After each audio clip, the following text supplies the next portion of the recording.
내가 빈혈이 생겼다. 또 하나는 내가 면역이 떨어졌다. 이렇게 생각을 합니다. 이렇게 생각을 하셔서 잘 먹는 거예요.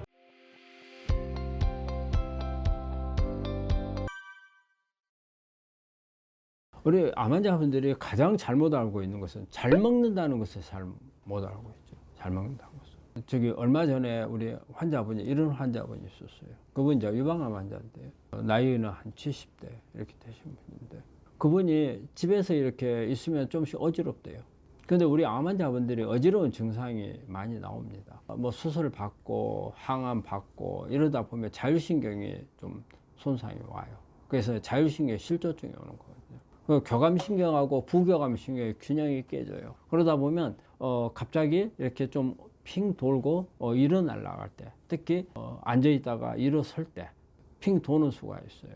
그 우리가 정상인 사람들은 우리 교감신경하고 부교감신경이 이걸 딱 밸런스를 맞춰줘 가지고 어지럽지 않게 일어설 수가 있거든요. 근데 우리 암 환자분들의 그런 경우가 있어요. 근데 우리 환자분들의 그걸 두 가지로 생각해요. 하나는 내가 빈혈이 생겼다. 또 하나는 내가 면역이 떨어졌다. 이렇게 생각을 하더라고요. 그래서 빈혈이 생겨서 이것을 올리고 그 다음에 이제 기력이 이게 떨어지고 그랬으니까 올려야 한다 해가지고 잘 먹어야 된다. 이렇게 생각을 하셔서 잘 먹는데 이분들이 잘 먹는 것을 항상 뭘로 생각하느냐? 고기, 육식을 잘 먹어야 된다. 그분 같은 경우는 저한테 그래요. 오늘은 소고기 먹고 내일은 돼지고기 먹고 뭐 그 다음날 염소고기 먹고 또 어디 가서 장어 먹고. 그래 그분 혈액 검사를 해보니까 갑작스럽게 중성지방 수치가 어마어마하게 올라간 거예요. 우리가 음식을 먹고 남으면 우리 몸에서 쓰고 남는 것은 중성지방으로 만들어 가지고 이 중성지방을 갖다가 지방세포에다 집어넣어 버리는 거거든요. 살을 찐다는 이제 이런 개념인데 그분이 어지러워 가지고 그렇게 잘 먹었다는데 그렇게 해가지고 어지러운 게 해결되느냐? 절대 해결되는 건 아니거든요. 그런데 이렇게 그분들처럼 어떤 어지러운 것만 하더라도 빈혈이 왔고 그 다음에 체력이 떨어졌으니까 보충을 하기 위해서 잘 먹어야 된다. 이 잘 먹는다는 개념을 항상 육식으로 생각을 많이 해요.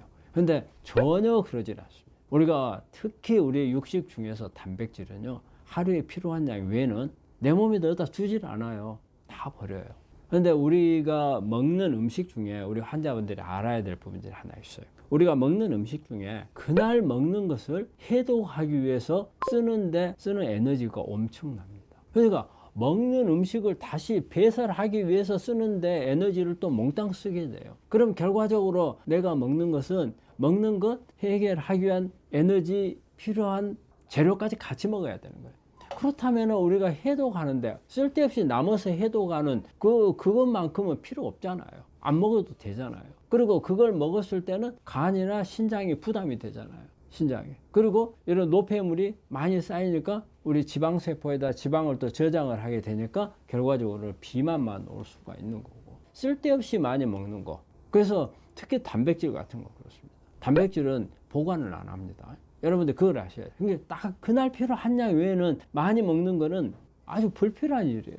그런데 우리 대부분 사람들은 어때요? 잘 먹는다면 단백질을 많이 먹는다 이렇게 생각을 하잖아요. 그건 좀 잘못된 생각이죠. 특히 잘 먹는다 할 때 단백질 섭취 많이 하는 것은 결코 그렇게 바람직하지 못합니다. 이렇게 잘 먹는다 할 때 이렇게 고기를 먹는다. 이 부분에 대해서는 잘못 생각하신 거고, 그 다음에 이제 우리가 생각할 수 있는 부분들은 이제 이렇게 지방 같은 거 이제 먹을 때, 특히 이제 오메가3라든지 오메가6라든지 이런 부분들에 대한 구분.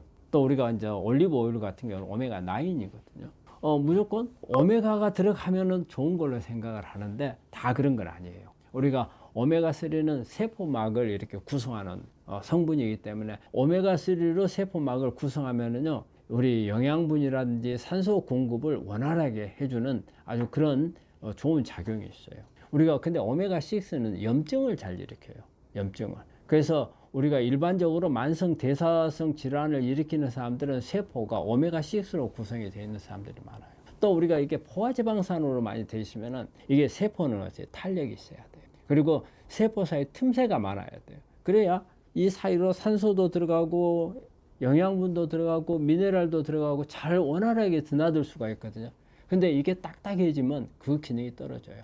그래서 이렇게 탄력이 있고 원활하게 영양소들이 드나들 수 있게끔 해주는 게 오메가3예요. 그래서 오메가3가 그런 부분에서 도움이 되고, 그래서 가능한 오메가6를 줘야 되고, 근데 되게 이제 올리브 오일 같은 경우는 오메가9이거든요. 그래서 오메가9 같은 경우는 암 쪽에도 영향을 주는 게 있지만 오히려 심혈관 쪽에 혈관을 좋게 해주는 이런 역할을 하는 게 오메가9이죠. 그래서 우리가 지중해식 식단에 보면 가장 중심이 되는 게 올리브 오일이잖아요. 근데 이제 서양 사람들이 지중해 근방에 이렇게 사는 서양 사람들이 되게 보면 우리 동양 사람들에 비해서 심혈관 질환 문제가 있는 사람들이 많죠. 뭐 심근경색 같은 관상동맥 질환이라든지 아니면 뇌경색이나 뇌출혈 같은 게 잘 오잖아요. 이런 부분에서 더 도움이 되는 게 올리브 오일이죠. 이런 그 지방을 먹을 때 오메가3가 많은 것을 찾아서 먹는 건데, 그냥 뭐 올리브 오일이 좋다, 또 아니면은 우리가 일반적으로 고기 속에 들어있는 것도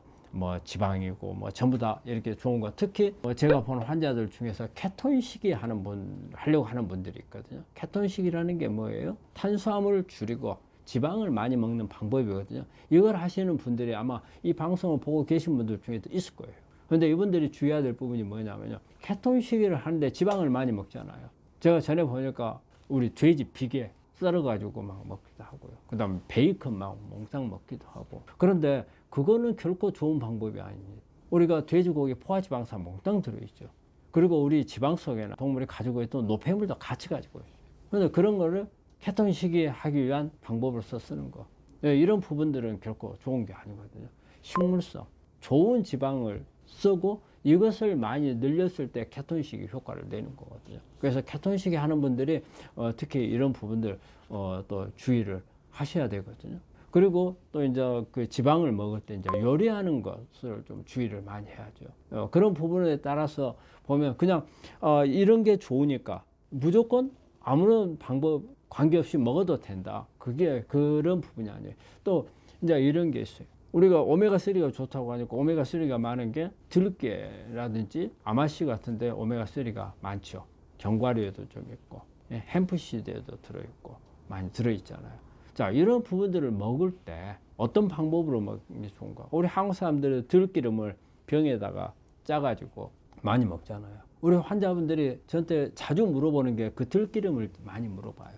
그런데 우리가 오메가3는 열에 약하거든요. 그렇기 때문에 오메가3 기름을 만들 때, 특히 아마씨나 들기름을 만들 때는 방식이 저온 압착 방식이어야 됩니다. 완전하게 볶아버리면 트랜스 지방으로 바뀌어버릴 수가 있어요. 그래서 저온 압착 방식을 해야 되고, 그 다음에 그 기름을 절대 공기 중에 노출이 돼서는 안 돼요. 공기 중에 노출이 되면 산화가 되거든요. 그래서 공기 중에 노출이 안 되게끔 해가지고 이렇게 섭취를 하는 게 바람직하거든요. 그러려면 어때요? 사실 우리 병에다가 들어있는 기름은 일단은 그렇게 환자들한테 바람직한 건 아니에요. 이미 한번 마실 때마다 병 따가지고 부어서 마시면 그 자체가 공기 중에 노출이 됐잖아요. 그러고 나서 또 병 막에 막아놔요. 그러면 이거는 또 시간이 지나면서 훨씬 더 트랜스 지방으로 바뀔 가능성이 있어요. 그래서 만약에 이런 부분들을 조금 더 우리가 아주 바람직하게 이용을 하려면, 저는 우리 들깨 같은 경우는 껍질하고 같이 먹으라고 그래요. 그날 먹을 하루 24시간 양을 들깨를 약간 살짝만 볶아가지고, 그냥 먹으면 또 비린내가 나니까 살짝만 볶아가지고 그걸 갈아가지고 그냥 24시간 이내에 그걸 다 먹는 거예요. 그리고 이 껍질이 우리가 오메가3가 산화되는 것을 막아주는 성분들이 이 껍질에 있어요. 그래서 껍질을 버리지 말고 같이 먹는 게 좋습니다. 아마씨도 마찬가지입니다. 그래서 일단은 이렇게 병에 만들어진 것보다는 되게 캡슐에 제품을 구하더라도 캡슐에 들어있는 것이 훨씬 더 공기 중에 노출이 안 되거든요. 그러니까 어떤 방법으로 먹느냐도 중요하죠. 그래서 그런 부분들을 우리 환자분들이 보면은 잘 모르는 것 같아요. 그리고 그 외에도 이제 비타민이라든지 미네랄 이런 걸 이제 보충하는 데 있어서도 보면은 이것을 가열해서 먹는 게 좋은 건지, 아니면은 그냥 생으로 먹는 건 좋은 건지, 그런 음식이 어떤 거냐에 따라, 식자재가 어떤 거냐에 따라서 좀 다르거든요. 그 다음에 이렇게 음식끼리 서로 섞어서 먹어도 되는 게 있고, 섞어서 먹으면 안 되는 부분들도 있고, 음식을 먹는 데 있어서도 그냥 무조건 섭취하면 된다가 아니고 여러 가지 방법들, 그 다음에 가공하는 방법들, 그 다음에 또 어떨 때 먹는가도 이렇게 중요합니다. 그런 부분들을 내가 먹고 있는 음식들을 한번 살펴보면서 어떤 방법이 가장 좋은가를 이렇게 여러 가지 서치를 하다 보면은 나올 수가 있거든요. 그렇게 해서 드시는 게 바람직하고 그런 부분들을 우리가 조심해야 될 거라고 생각합니다. 우리가 잘 먹는다는 개념은 양으로 잘 먹는다는 게 아니고 질로 잘 먹어야 된다는 거죠. 또 질이라 하더라도 내 몸에 맞춰서 먹는 게 잘 먹는 거죠. 내가 뭐가 부족하지? 내가 근육이 많아. 그러면 내가 근육을 늘릴 필요는 없잖아요. 그때그때 나한테 필요한, 난 오히려 이제 암을 억제할 수 있는 이런 방향으로 나가야 되고, 또 근육이 부족해서 근육을 길러야 한다면 근육에 맞추는 그런 부분들이 잘 먹는 거지. 그러니까 양을 잘 먹는 게 아니고 질적이면서 나한테 필요한 것들을 먹는 게 잘 먹는 거라고 생각을 하는 거죠. 우리 사실 암이라고 하는 것은 그냥 어느 하나의 세포에서 암이 만들어지면 이 세포가 어떤 규칙이 없이 막 계속 성장한다. 그거 아니거든요. 암세포는 정말 정확한 규칙에 의해서 암이 커나가는 거예요. 그러면 그 규칙을 주는 게 뭐냐? 바로 유전자예요. 유전자. 우리 몸에서 정상적으로 이게 성장하는 과정에서 우리가 막 정자하고 난자하고 수정이 됐을 때는 엄청 빨리 커요.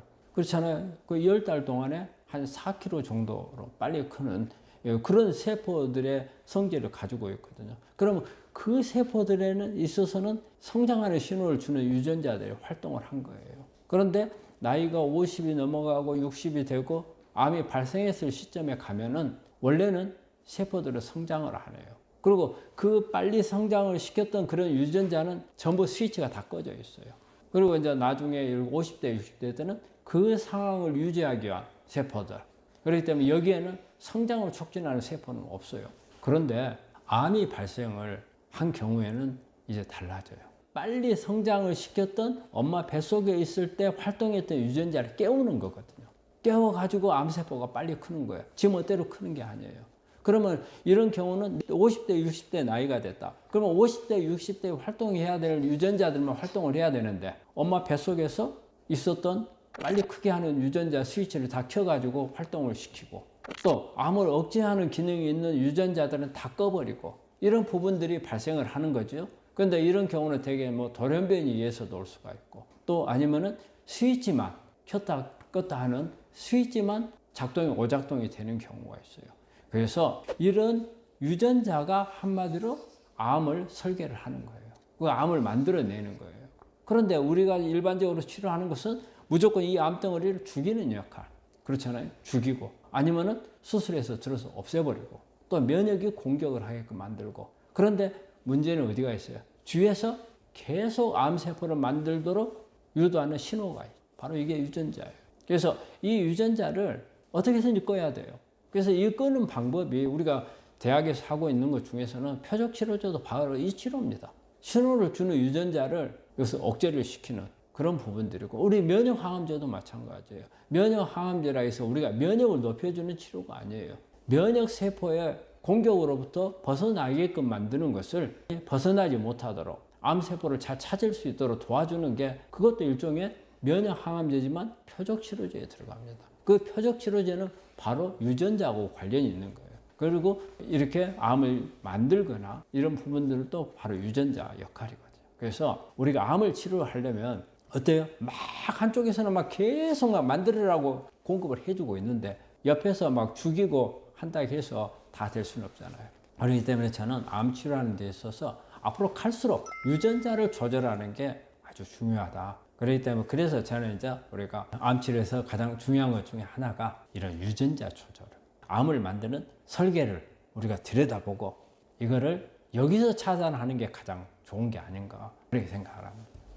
아직까지도 유전자에 대해서는 이렇게 완벽하니 돼 있지는 못해요. 그리고 또 하나 어려운 게 뭐냐면 유전자가 암을 만든다는 것은 다 알아요. 하지만 얼마만큼의 유전자가 변이가 와서 영향을 주고 있는지를 다 알지를 못하고 또 하나는 유전자 중에서도 결정적인 역할을 하는 게 있고 그냥 보조로 옆에서 도와주는 역할을 하는 게 있고 그렇다면은 우리가 치료를 하는데 결정적인 것을 공격을 해야 될 거 아니에요. 그래서 우리가 표적 치료제 만드는 것들은 대부분 이제 결정적인 유전자를 이제 공격하는 이런 부분들로 이제 많이 이제 나오는데 문제는 변이된 유전자가 너무 많다는 거예요. 우리가 말이 그래요. 최소한 하나의 암을 만드는데 변이된 유전자가 20개 이상은 돼야 한다. 근데 20개에 대한 것을 우리가 표적치료제로 다 쓸 수가 없어요. 그러면 사람의 목숨은 유지가 안 돼요. 그렇기 때문에 우리가 표적치료제로 쓸 수 있는 것들이 앞으로도 지금 나와 있는 것 외에도 앞으로도 계속 나올 거예요. 그렇지만 아직까지 나오지 않는 것들 있잖아요. 이런 부분들에 대해서는 우리가 쓸 수 있는 방법이 하나 있어요. 우리 자연에 있는 파이토케미칼에는 이런 유전자를, 변이된 유전자를 억제할 수 있는 힘을 가지고 있어요. 그래서 이런 파이토케미칼들을 잘 활용을 해야 돼요. 이 파이토케미칼들은 되게 우리 음식에 많이 들어있거든요. 특히 채식에 많이 들어있어요. 그래서 우리가 채식을 많이 하는 이유 중에 하나도 이 파이토케미칼을 유지하기 위한 거예요. 단순히 탄수화물을 공급을 줄이고 여러 가지 이런 부분들을 영양적인 측면에서 말을 하는 것보다도 그 안에 가지고 있는 파이토케미칼들이 아주 중요한 역할을 하죠. 그리고 이 부분들이 들어가서 우리가 정확한 기전은 모르지만 역할을 다 한다는 거예요. 그리고 매일 먹잖아요. 그래서 매일 먹으면은 우리가 매일 표적치료제를 먹고 있는 그런 개념하고 같거든요. 그래서 그 유전자를 억제하는 이런데 아주 우리가 관심을 가지고 노력을 하고, 그래서 여기에서 우리가 채식을 더 주장하는 그런 부분에도 여기에 있어요.